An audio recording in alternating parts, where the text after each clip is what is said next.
with Dr. Lee Pierson and our guest, Dr. Bob Stubblefield. And today we'll be discussing Are Rights Inalienable? And before we start, I'd just like to remind to like, subscribe, and all of that, share. And please consider becoming an Ayn Rand Center UK member. And thank you. And I'll hand it over to Bob, who's going to give us the prelude to this. So go ahead, Bob, please. I had YouTube version of this on the so I had to mute that. I was getting an echo. I don't know if anybody else is hearing. I wanted to start off with I hear something that sounds like a slight, like a little bird chirping a little bit. But maybe that, let's see if it goes that right. Was probably me squeaking in my chair. Like that. Okay. Fire away, sir. I wanted to start with a disclaimer. Probably should have said it before, because every once in a while I say something that seems to rather obviously conflict with what other people think objectivism might say. Like there was one time I said democracy was evil, and there was another time I said that animals have choices, but they don't have volition. And I'm going to say today that rights are alienable, they're not inalienable. And I know that you'll find plenty of quotes that look as if objectivism disagrees with that. So I'm not speaking for objectivism or any objectivist institution that I know, because I believe in big O objectivism. That is, it's a closed system, it's a proper noun, and whatever Ayn Rand had to say about it, that's what the philosophy is. So I'm speaking for myself. Okay. Next point, we're talking about rights, and people who want to know what the official objectivist ideas are about rights can go to Man's Rights and the Nature of Government, which are free essays available at ARI. I'm not sure, a word or something. You look them up, you can get them on the web. Okay, next point, I wanted to motivate us a little bit for this discussion. And that is that I believe that even within objectivism, many people don't fully understand what the principle of rights is. And so I wanted to get into that. And I don't want to cover things like welfare is not a right. I think most objectivists agree that things like that, where one person's right inflicts an obligation on another person, doesn't fit with rights. The only thing where that even approximates is if you steal from me, I've got a right to take it back from you. And I delegate that right to the government. And right there, I actually stated something slightly wrong. So we'll get into why that was slightly wrong as I go on. So as motivation, and the other end of the spectrum about rights is there are all kinds of technical details that philosophers of law and legal scholars and attorneys can argue about. And that's not what I'm trying to make clear here. That's for law schools and others to worry about. So things like intellectual property and how far property rights go down to the earth and all those things, we'll leave those to what gets worked out in the common law. The sort of questions that I believe can be answered and should be answered if you want to understand what the principle of rights means. I put a list on the Zoom comment thing. I see there are 6 people watching on Zoom. I mean on YouTube. That's where I put them. I don't see anybody aside from the speakers on Zoom. But the sorts of questions are: is there a right to revolt? Is there a right to self-defense? Is the right to retaliate delegated to the government? Is abortion murder? A whole handful of things like that. And if our discussion among ourselves winds down, then people are free to ask, particularly in the super chat, such questions as those. Okay, so that's the topic, that's the motivation. And now the method by which I want to talk about this, broadly speaking, is what Leonard has described as reduction. That is, we're going to follow the logical hierarchy of what gave rise to the concept of rights backwards. So I'm not going to hit everything that you need to know in order to grasp rights, but I'm going to hit several salient points. And for further official word on how you do that reduction, you can read Introduction to Objectivist Epistemology, Objectivism of the Philosophy of Ayn Rand. You really ought to see Leonard's lectures, which are now written in written form, Understanding Objectivism. And he's also got some very relevant lectures that I highly recommend you pay attention to on principles. In particular, there's one on two definitions that I think is very relevant to this exercise. Okay, so that's all the introduction, and that's 6 of the 15 minutes that I might spend on this. Take your time. So now we'll get into what the discussion is in particular. And that is, fundamentally, we're talking about a political concept with various levels of understanding that political concept. You know, Ayn Rand gave the definition about, what is it? A right is a freedom of action that's sanctioned in an organized society. And the organized society, in that case, really means government. Because what a right is going to do is going to control force, and the agency that has the monopoly on the legal use of force is the government. So a fundamental thing to understand, and I believe this is something that most people give short change to, is that what a right is a limit on government. Now, okay, so what do you have to know about how do you get to the concept of right? Okay, first, you have to know that a government has a monopoly on force. You have to know that force, initiation of force, is evil. In order to know about what's evil, you have to know about morality. So in essence, the objectivist ethics underpins the whole concept of the principle of rights. And of course, I skipped over, but in knowing about government, you have to know about what a society is. So a society is a group of individuals. It doesn't exist apart from such a group, but it does exist as a group, as a society, as a government. Of course, you can have societies without government. On the other hand, you can't have a government without having a society.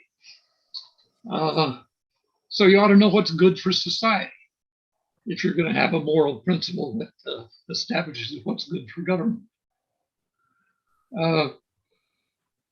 So one of the points of contention that I'm sure that Lee would raise is that, because he praised somebody who did raise it in Harry's chat line, and that is that what's hierarchically more important? What's logically more important?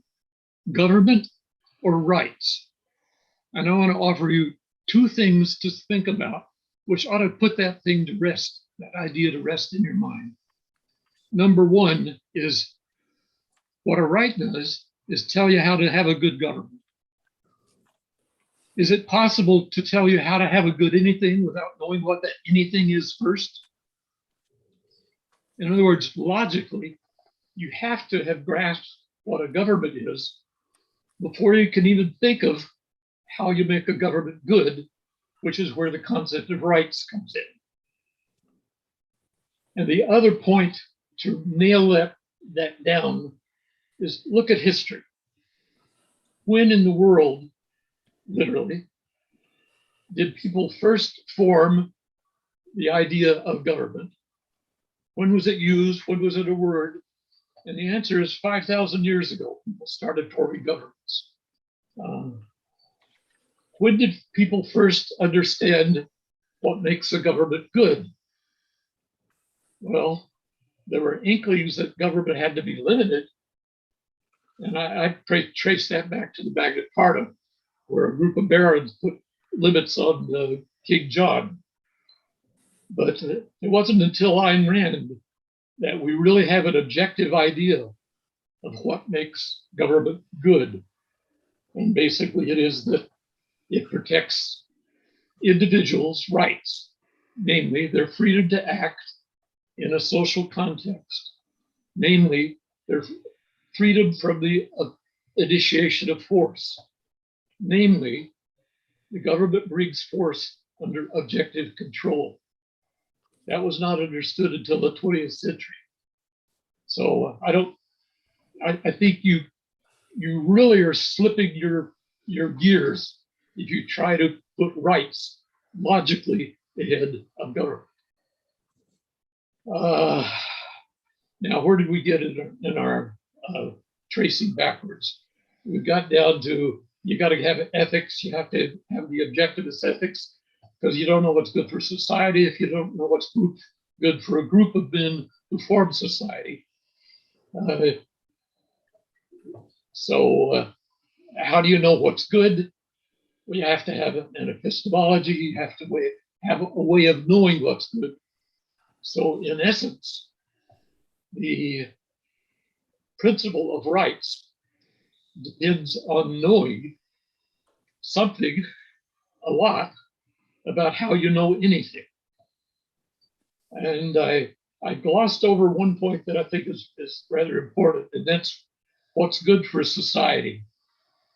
And that is, there's a moral point before you start talking about an agency that controls force for you. There's a moral principle of justice. In essence, justice is a social principle of morality. It's you treat people how they deserve. And that's what you want your government to do. And then just to bring it down all the way to reality, in addition to knowing how you know, there's something about knowing what you know. And what we're talking about in this case is what are the rights of man? So you have to know what man is. And in this case, you have to know he's the rational animal. The reason is his needs of survival. That he is an entity. He takes self-sustaining, self-generated action. He's not a part of some other entity.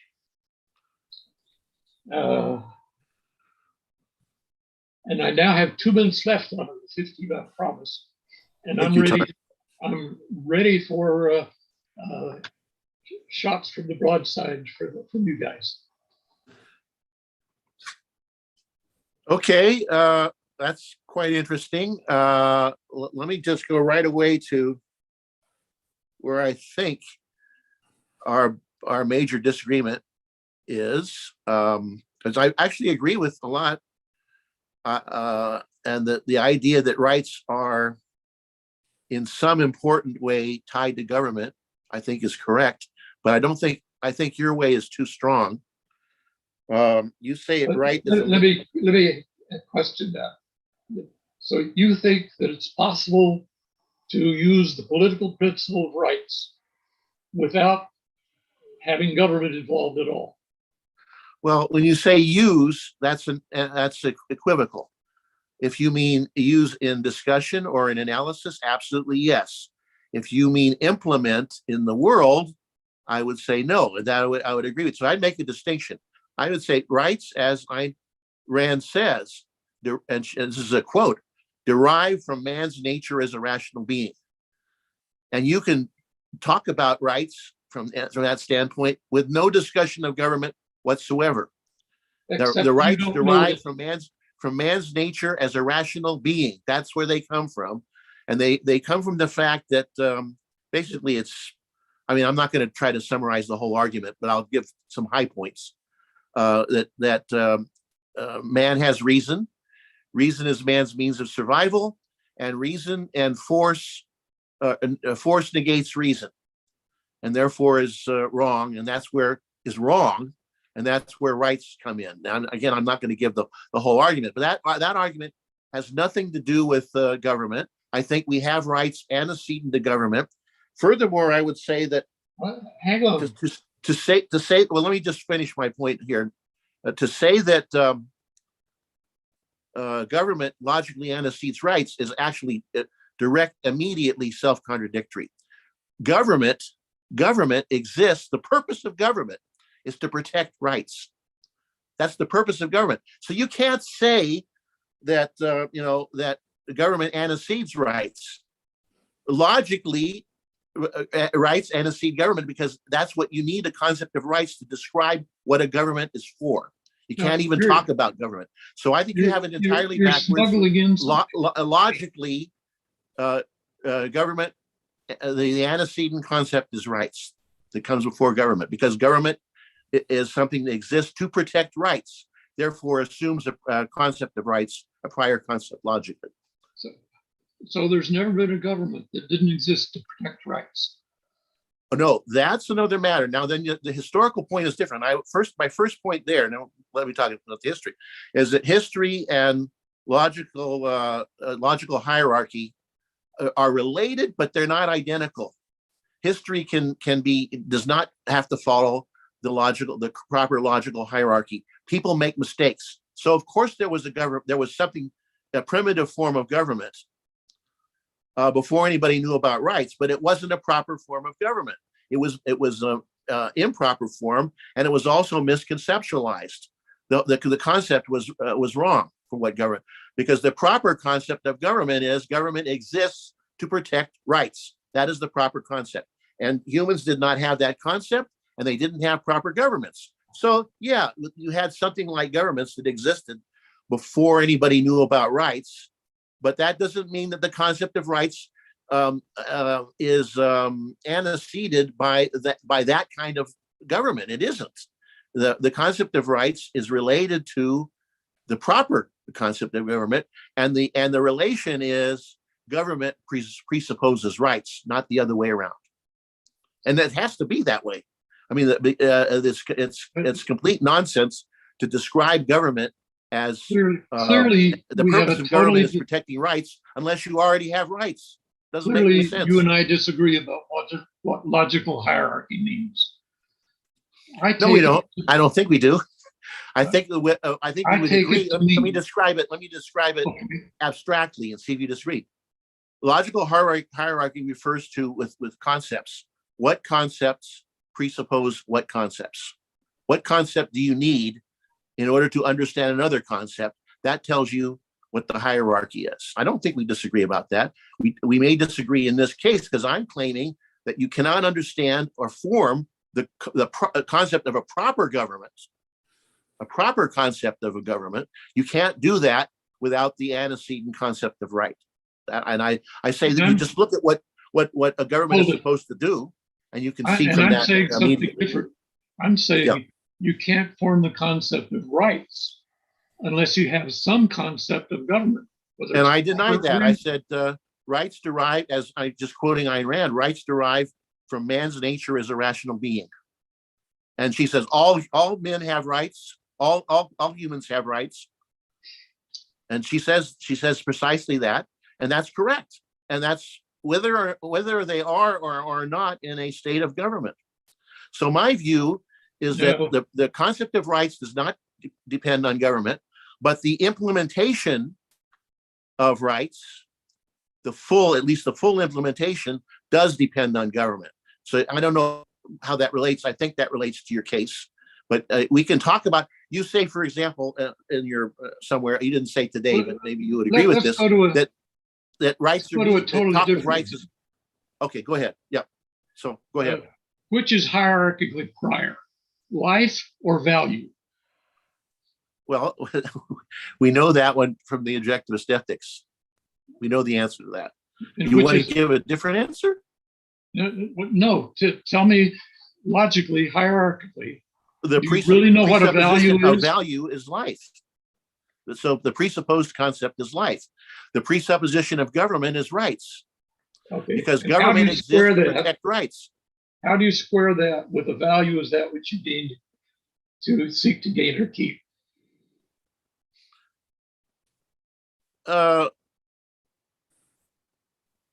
Well, that's where you can bring in the two definitions if you want to. Absolutely. But so what? You And I can do that. I could It's do that with nevertheless rights. true that life. And in It's fact, never. you have It's to do it. nevertheless true that that value presupposes life, and it's also true that government presupposes. I'm sorry, I didn't say that right. That life, the value presupposes. Did I say it right? I don't.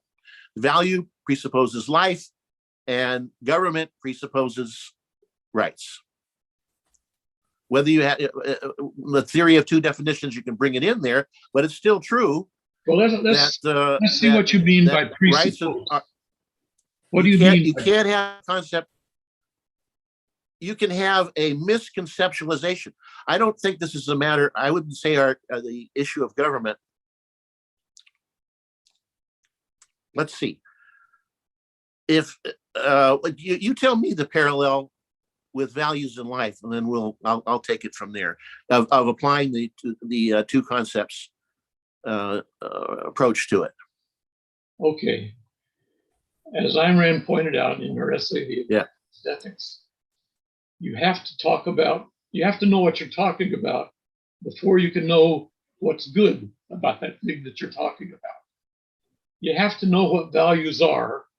They're things that people act to gain or keep. And once you know that, you can then go on to find out, well, what's really a value? And as you investigate that, you find that really life is the thing that is the standard. We can now say rational values are that which further life. But on the other hand, we still have the concept of value to say that, I don't know, Bernie Madoff values Ponzi schemes, and we know what we mean by that. Okay, now going to rights. Yes. We all know that Russia has a government. We all know that Italy has a government. We all know all kinds of things are governments. How do we know what makes a government good? Well, before we can figure out what makes a government good, we have to know what a government is. Yeah. Okay. But you see, I think this is a good parallel. To parallel with life and value. Yes, you have to know something about values, but that fact does not make values hierarchically superior to life. It doesn't change it. Life. Nor does learning about governments make governments hierarchically superior to rights. It doesn't do that. Rights are still the antecedent concept. Hierarchical superior as antecedent concept. The antecedent concept is rights. Can you form a concept? Yeah, you cannot form the concept of a proper government. Well, you see, you're sticking in without, the word need. Well, but that's the same thing, exactly the same. That's why it's parallel to your life and value thing. You can talk about values without talking about life. That does not mean that life, in the argument of the objectivist ethics, it doesn't mean that life is not the antecedent concept. It doesn't change that fact. And similarly here, it doesn't change the fact that you can talk about misshapen governments does not change the fact that in the argument about rights, in the analysis of the nature of rights and the nature of government, that rights comes first. It doesn't change that. Just as it doesn't change that life comes first. The fact that you can talk about values in a more generic sense doesn't change the hierarchy that puts life at the top of the hierarchy. Life's the top of the hierarchy there, or at least relatively speaking, and rights are the top of the hierarchy, at least relatively speaking, with respect to government.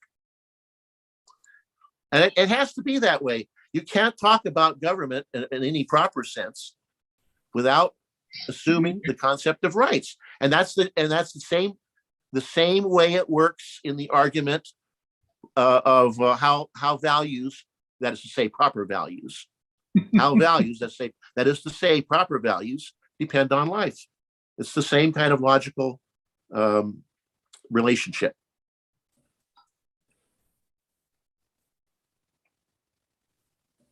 So people had no concept of values before Ayn Rand showed that life was a necessary component. Well, I wouldn't say And that. people had no concept of government before Ayn Rand showed that rights was the thing that Well, necessary. I wouldn't say either of those things, but again, I don't think you're saying that changes the. I don't think that changes the hierarchy of life and values. You're saying that doesn't it's change possible. You're saying it's possible to abstract from reality the concept of rights without ever having had in your head the concept of government. That's right. Just as I would say you can formulate the concept of life without having the concept of values, in the specific sense that the argument of the objectivist ethics uses those terms. See, you can. Well, anyway, I'll just leave it at that.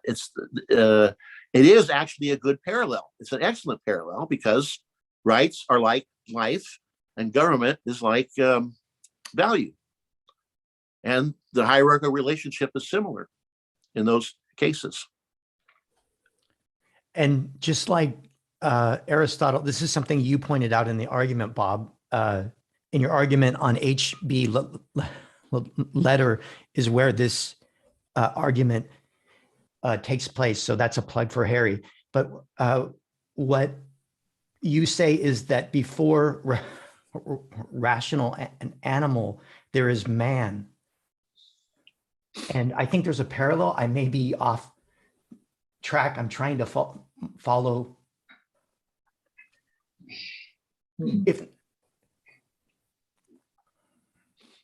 Well, certainly the concept of man was grasped long before the concept of rationality was grasped.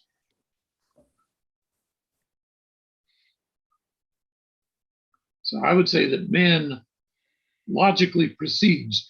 You have to know something about man before you can understand rationality. Yeah, you made that point. That's your point.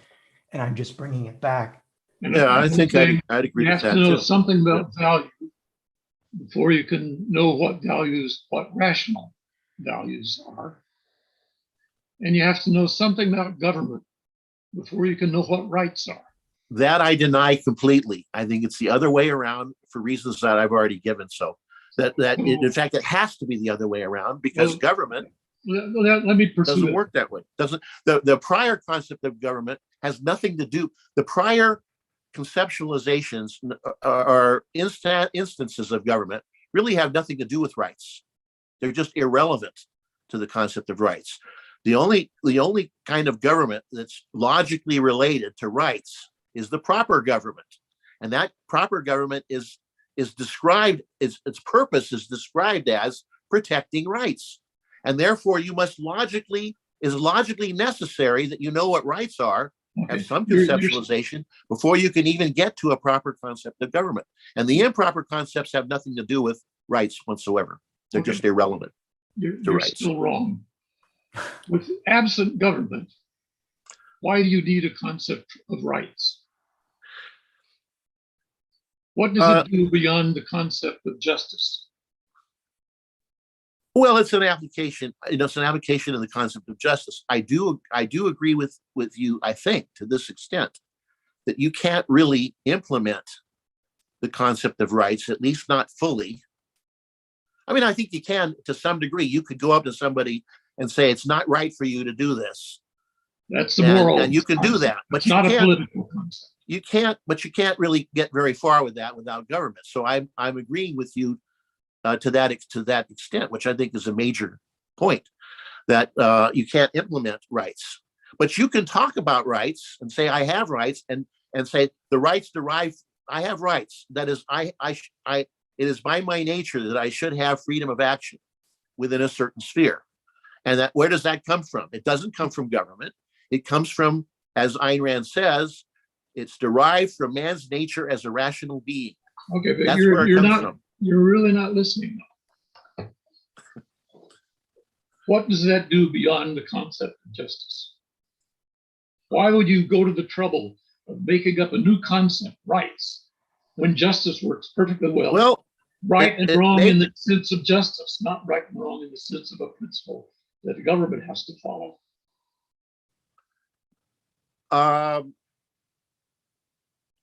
Because that's the induction that Rand does when she says that rights derive from a rational being, and that's a derivative justice, as you well know. I'm sorry, Steve. Go ahead. No, I said it. Uh-oh, wait a minute. I've got to juice up my battery here, or it's not right. Anyway, let me see here. Okay, back online. So you have to think about these things before you can even think about government. Now, let me say a little bit more about why that's. Yes, let me say why that's true. You say right is a limit on government. Yeah, absolutely. Right is a limit on government. I say that is woefully incomplete. And certainly that's not what Ayn Rand says. I'm not saying that proves it one way or the other, but right is a limit on government and individuals, in particular criminals. What we need to be, what the government needs to protect us against is not just itself, which if all the government needed to do was protect us against itself, it would have no reason for existing. You know, if you want to protect something against itself, you just don't have the thing, and you don't have any problem. There's no issue. The government exists to protect against criminals, and then I would say secondarily, importantly, against itself. But you can't define the government as existing to protect you from it. That is completely self-contradictory, or maybe at best it's circular. You have to have the idea of criminals and violation of rights in order to form the concept of a proper government. If you don't have a concept of rights and violation of rights, so there is no concept of proper government possible. I know. Logically. You keep violating the hierarchy by slipping in the word proper. No, I'm saying that's the same thing. That's the exact. I'm glad you brought this up because it's very useful. That's exactly the way the argument of the objectivist ethics works. It works exactly that way. It uses the restricted concept of value and shows that the restricted concept of value is dependent on the concept of life.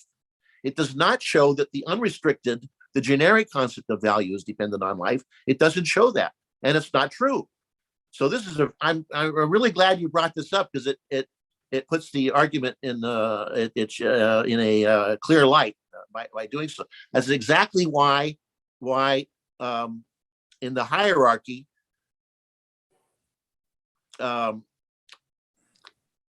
rights comes before government, proper government. Improper government isn't in the hierarchy there, just as the generic concept of value is not in the hierarchy that the objectivist ethics is talking about. It's not in the hierarchy. It's not that values come first in the generic sense. That's not true. Values do not come first, nor does government in some generic, non-moral and sense. That doesn't come before rights. Rights comes before the legitimate. Well, that's not the right word. the concept of proper government, and that's the only concept of government that shows up in this hierarchy. And I'm saying you can't even form the concept of rights if you haven't had some improper governments and I don't think ideas about what's proper. I don't think that's true. Talk about I think you form the concept of rights just the way Ayn Rand said, by noting that rights derive from man's nature as a rational being. That's where they come from. And you can talk about that, and you don't have to know anything. Don't have to know anything about you don't have to. I mean, history is always useful, I guess, but you don't have to have the history of bad governments in order to realize that man is a rational animal, that reason is man's means of survival, and that force and reason are opposites. Now, I guess you need some empirical input on that. Doesn't have to be from governments. Governments are certainly do violate. They're the major violators of rights in history, I suppose, but they're not the only violators. There are criminals, and you can look at the example of criminals, people that steal and rape and pillage throughout history, and you don't need to look at any old government. It's slightly equivocal to do that. To talk about criminals, because criminals implies law, implies government. Yeah, that's strictly true. So that's strictly true. But there, in any case, you can observe miscreants, whatever the right word is for these individuals who go around stealing, and you can see stealing and murdering and raping and burning and whatever. You can observe that, and observe that is anti-mind, anti-thought, anti-reason. You can make that observation without bringing the government into it. So the necessary elements for the concept of rights, government's not one of them. It's not one of them. It's not one of them. Absolutely. And in the proper sense of government has to be later. I suppose. So I guess even I don't want to get to hypotheticals. Let's leave the hypotheticals out. I'll just stop with that. Well, what you're doing is taking knowledge that comes later and imputing that to be earlier. No. I mean, you mean historically speaking? Historically, and if an individual starts tabula rasa. Yeah. I mean, I'm saying that you can observe the things that you need to observe to form the concept of rights without any governments existing. You can observe that rationality. Why would you though? You wouldn't need the concept. No, but I'm just saying you don't need the concept of government. That's my proof that you don't. No, you don't need the concept of rights. You don't need the concept of government to form the concept of rights. You do need the concept of rights to form government, because government exists to protect rights. That's what government exists for. So there's no. And again, I'm talking about the proper definition. I know, but proper comes much later in the hierarchy. You have to spiral a lot. I think we're going around in circles here a little bit, because I've already said that the generic concept, the more general concept, which is not well formed as far as I know, but let's say it doesn't matter. The more general concept isn't in the hierarchy here. Just as the more general, it's exactly the same way that the more general concept of value is not in the hierarchy of the argument of the objectivist ethics. The concept of value when we say that value presupposes life, when we say that, we're referring to the specific concept of life, of value, the specific concept of value, the one that has, how is that described? I forget how Dr. Peikoff, the words he used to describe them, but there's the sense of value as whatever you happen to go after, as opposed to the sense of value as that's the things you go after that are requirements of advancing your life. It's that second thing that we're talking about in the hierarchy, not the first thing. And the notion of government as any, I don't even know how to define this thing, as anything that concentrates all the physical force in a given area in its own hands. That is not in the hierarchy here. That's just not in the hierarchy that we're talking about, the moral hierarchy. And it's exactly the same as the argument for life and value. It works the same way.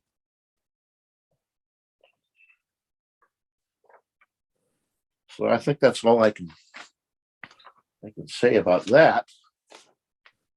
I wanted to talk a little bit about, I mean, we can continue, go on this. Let's see how we're doing. We've got time. I wanted to talk a little bit about inalienability. But you didn't actually bring that up, did you, Bob? No. Well, that's the title of our that's the title of our discussion. We titled it that way, so just for people to know, to focus on one thing that of some importance and possibly some interest. But Bob has a much wider agenda than that, and as it turns out, you didn't actually bring that one up. But I would like to point out that when you're saying that there are no that rights are not inalienable. Negative and a negative. When you say rights are not inalienable, you're going up against not only Thomas Jefferson and John Locke, but also Isabel Patterson and Ayn Rand.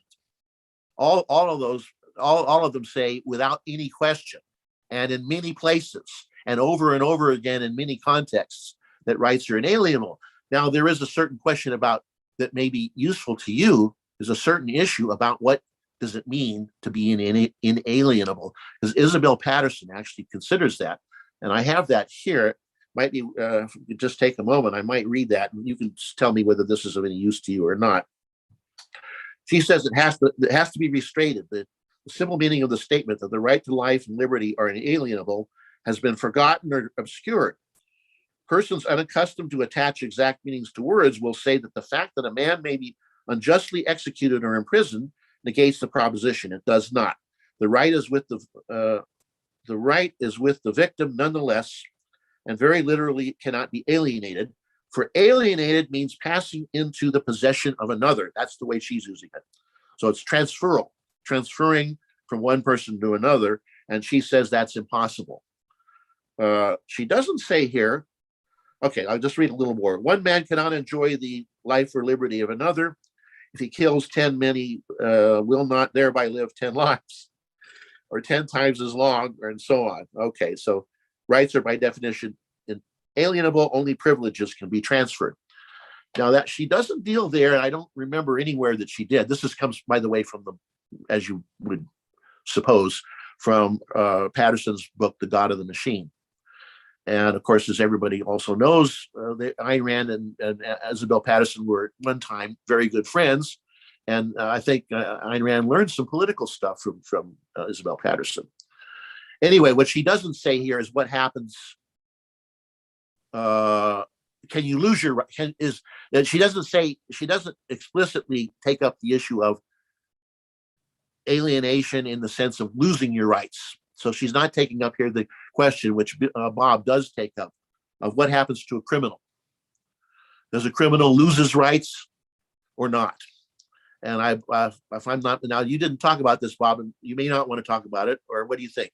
No, I left that for the question session. So well, here we are.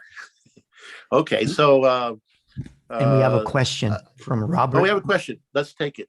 Yeah, we have a question from Robert Naser, and thanks, Robert. Yes. I'm not sure I understand it, so if you want to rephrase it, Robert, because if I don't understand it, I don't. These guys will try, I'm sure. Okay, Steve thinks he's so much smarter than us that if he can't understand it, we certainly can't. Please, he's right. He's probably right. Right. Okay, right. Robert says, ethically, is it right that I be free to act? Period. That's the first sentence. Yes. And then politically, this means I have a right to act and not be interfered with, period. True, and perhaps obvious, even if we'd had an ideal government from day one. That's the question. I don't know, is that a question? Well, that's a statement. I guess it's a statement. I agree with it. Okay. I'm not sure I get a slight feel from that last part, but this is only just a inkling, as I like to say, that he's on my side, but I'm not sure. And Bob may think otherwise, or Bob may think it isn't, and Robert's wrong. But that last part is it doesn't matter whether there was a proper government from the start, whether there could have been one, there wasn't one. It doesn't change the actual logical status of the terms. Okay, my mistake. There's no question mark. Sorry. Okay, so he's just giving us something to chew on. Comment. Thank you, Robert. Okay, thanks, Robert. And I agree with it. I don't know, Robert, Bob. I have something else to bring up too when you're done. But I find it easier to think about rights if you think about them as a principle. And you ask, what do you have to know in order to validate that principle? And we agree on that. If you think about a right as a thing, like an arm or a leg or a nose or that seems wrong. Yeah, that's wrong. Yeah, and yet I frequently find that people, when they say, "Oh, he has a right," it's as if he has an arm or a leg. It's not. Well, of course, if it were like that, it would be alienable, because you can cut off an arm or a leg. You know, you can destroy it. You can smash it. Or you can make it dangling and useless if you injure. You know, that goes along with the. To continue my thought, though, I find it easier to talk about, does this principle apply? What does it take to know whether or not this principle applies? And if you realize that what rights does is limit government. Government already exists with the legal monopoly on force. True or false? That's what governments are.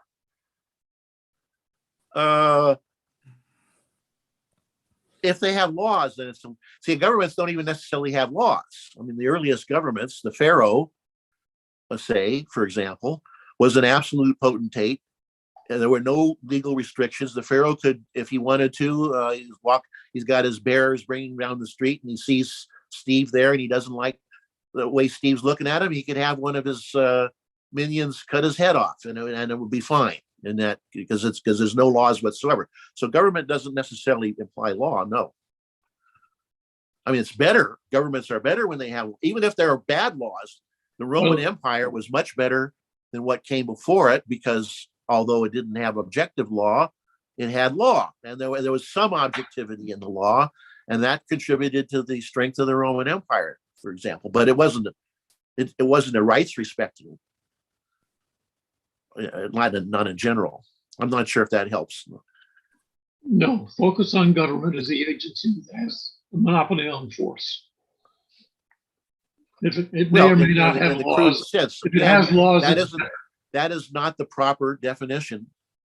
The proper definition, it has to bring in protection of rights. Otherwise, we're dealing with this generic concept, and I'm still insisting that has nothing to do with the logical hierarchy. Just as that generic concept that, I mean, I'm repeating myself. I better stop. Let me bring up something else. Let me try this. Can a government violate rights? In your conceptualization, Bob, can governments violate rights? Yes.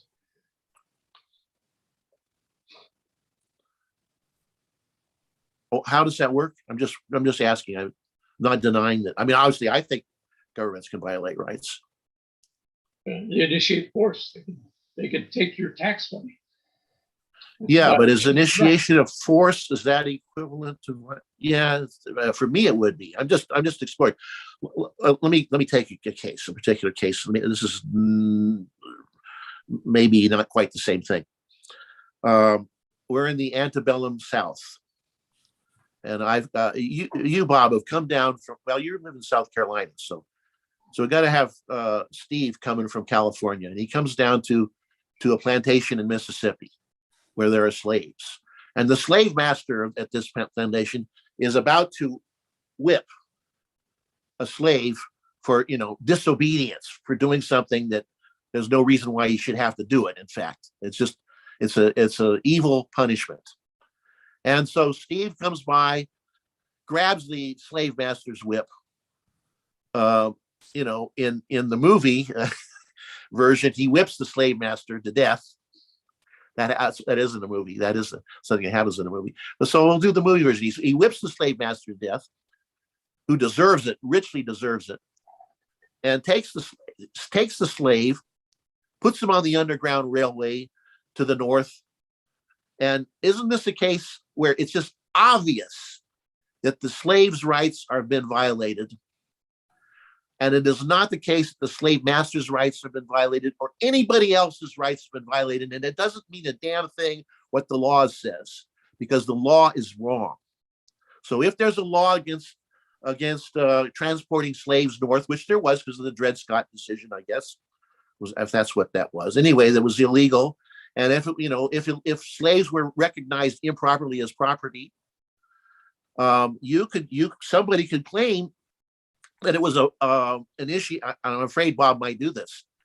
Someone might claim that it was an initiation of force by Steve to kill the slave master, free the slave, and send him north. That's an initiation of force, and I consider that viewpoint to be a moral crime. Well, I shouldn't put it quite that strongly. To be wrong, seriously wrong. The slaves' rights were in that situation were violated, and Steve was acting in defense of the slaves' rights.